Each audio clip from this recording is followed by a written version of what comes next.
Indonesia, negeri kepulauan terbesar di dunia dengan 17.000 pulau dan 240 juta penduduk di dalamnya yang terbagi dalam suku bangsa yang berbeda.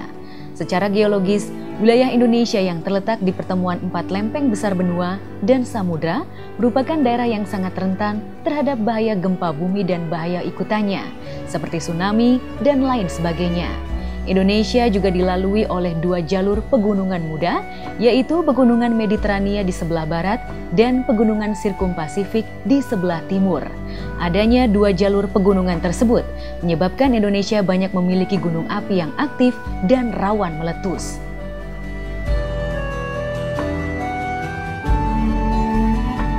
Selain gempa dan gunung meletus, bencana lain yang kerap melanda beberapa wilayah di Indonesia adalah banjir dan tanah longsor.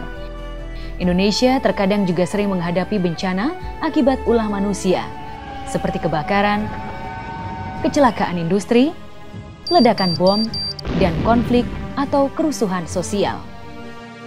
Kejadian bencana tersebut tentunya menimbulkan dampak krisis kesehatan, seperti korban massal, pengungsian, masalah pangan dan gizi, masalah ketersediaan air bersih, masalah sanitasi lingkungan, terganggunya pengendalian vektor, penyakit menular, masalah post-traumatic stress disorders, kelangkaan tenaga kesehatan, dan kerusakan fasilitas kesehatan.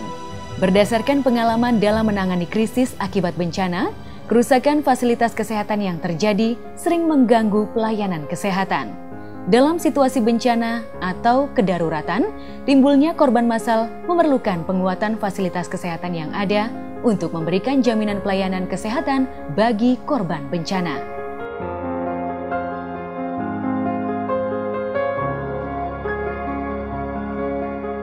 Bencana sering pula menyebabkan kerusakan infrastruktur, gedung, bangunan publik termasuk fasilitas kesehatan seperti rumah sakit, puskesmas, puskesmas pembantu, gedung farmasi, dan lain-lain. Kerusakan fasilitas kesehatan tersebut tentunya dapat mengganggu pelayanan kesehatan yang diberikan saat bencana, terutama karena rumah sakit berperan sebagai fasilitas rujukan untuk penanganan korban bencana.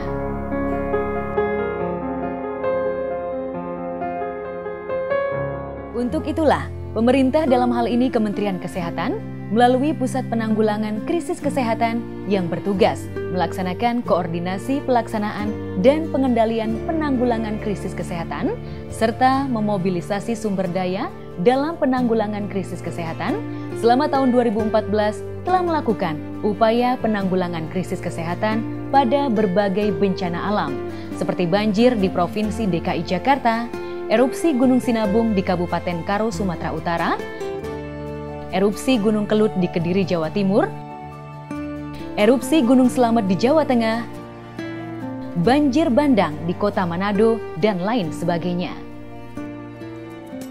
Penanggulangan krisis akibat bencana selama tahun 2014 yang meliputi pengorganisasian penanganan bencana dari tingkat pusat, Pusat Penanggulangan Krisis Kesehatan Regional dan Subregional, daerah, hingga unit pelaksana teknis, dan juga mekanisme pengelolaan bantuan bencana dapat dilakukan secara cepat, tepat, dan baik karena adanya koordinasi dan pengendalian yang berjalan dengan baik antara Pusat Penanggulangan Krisis Kesehatan Kementerian Kesehatan dengan BNPB atau BPBD serta unit lintas program dan lintas sektor lainnya. Selain itu, didukung oleh sistem informasi penanggulangan krisis kesehatan, kejadian bencana dan akibat yang ditimbulkannya secara cepat, tepat, dan akurat. Sesuai dengan Peraturan Menteri Kesehatan RI Nomor 64 Tahun 2013 tentang penanggulangan krisis kesehatan, maka penyelenggaraan penanggulangan krisis kesehatan mengikuti siklus penanggulangan bencana dengan penyesuaian yang meliputi tahap prakrisis kesehatan, tanggap darurat krisis kesehatan, dan pasca krisis kesehatan dengan penekanan pada upaya mencegah kejadian krisis kesehatan yang lebih parah atau buruk dengan memperhatikan aspek pengurangan resiko bencana. Penyelenggaraan penanggulangan krisis kesehatan pada tahap prakrisis kesehatan ditujukan untuk peningkatan kapasitas sumber daya kesehatan, meliputi pelatihan manajemen bencana, penyusunan rencana kontingensi kesehatan, pelatihan tim reaksi cepat, pelatihan data dan informasi penanggulangan krisis kesehatan, pelatihan radio komunikasi, simulasi rumah sakit lapangan, pelatihan pengurangan resiko bencana atau internasional, serta melengkapi dengan dukungan peralatan diantaranya personal kit, emergency kit, dan alat pengolah data. Selanjutnya, tahap tanggap darurat krisis kesehatan ditujukan untuk mengurangi resiko kesehatan akibat bencana, meliputi koordinasi lintas program dan lintas sektor, mobilisasi tenaga kesehatan, mobilisasi bantuan kesehatan, dukungan dana operasional penanggulangan krisis kesehatan. Dan pada tahap pasca krisis kesehatan ditujukan untuk mengembalikan fungsi pelayanan kesehatan akibat bencana melalui koordinasi lintas program dan lintas sektor, guna penilaian kerusakan, kerugian, dan kebutuhan pasca krisis kesehatan, penyusunan rencana aksi rehabilitasi, rekonstruksi bidang kesehatan, dukungan dana dan logistik kesehatan. Dalam penanganan penanggulangan krisis kesehatan, pada akhirnya dibutuhkan koordinasi dan kebersamaan semua pihak.